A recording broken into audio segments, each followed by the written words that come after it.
c'est à travers plus d'emploi des handicapés, et un emploi des handicapés à un plus haut niveau, avec une efficacité encore plus grande, que nous arriverons non seulement à développer l'emploi, mais à faire croître notre économie. L'emploi des handicapés, c'est non seulement une justice sociale, c'est non seulement naturellement l'égalité de tous par la loi, et pas seulement devant la loi, c'est aussi un gage de développement, c'est une richesse.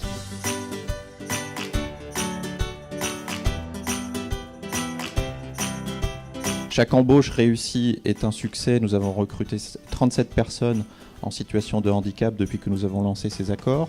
Nous avons aussi réussi à faire reconnaître près de 60 personnes leur situation de handicap, donc par rapport à des collaborateurs qui travaillaient chez nous. Ça se traduit par un taux d'emploi qui est passé de 1,51%, donc qui était extrêmement faible quand nous avons lancé cette démarche en 2008, à 3,51 aujourd'hui.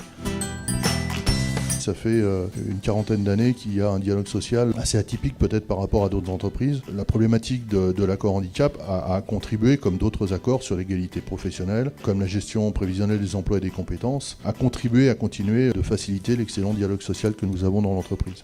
Négocier un accord handicap, prévoir des dispositions très, très précises et très ciblées, c'est parfait. Mais il est aussi important que d'autres négociations qui sont périphériques et qui ont un lien avec le sujet soient aussi investies du sujet handicap. Voilà. Alors, c'est le cas de la GPEC, c'est le cas aussi de la pénibilité, très important.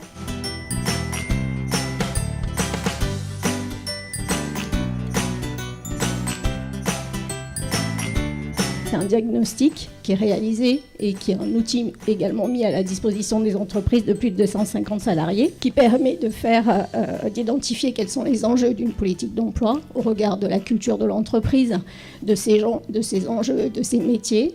On appelle diagnostic conseil approfondi. C'est aussi un outil qui peut être un préalable, le préalable à un accord agréé.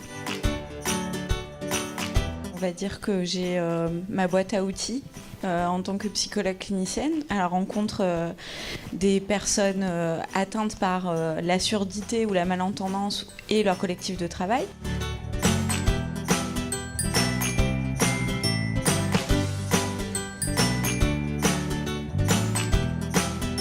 Déjà, on le voyait tout à l'heure pour la structuration des accords ce matin, les accords handicap, mais il y a des enjeux clairement différents sur les secteurs et les métiers sur lesquels les entreprises recrutent.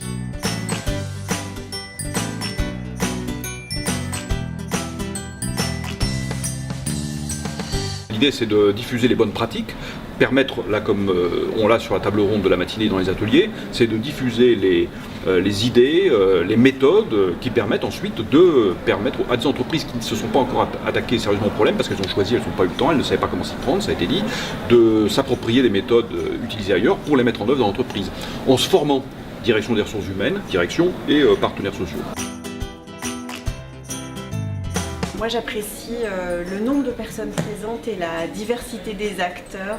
Un survol rapide, efficace et en même temps extrêmement instructif avec des pistes concrètes. Beaucoup de bons retours d'expérience justement. Une forte convergence de vues sur les objectifs et les moyens.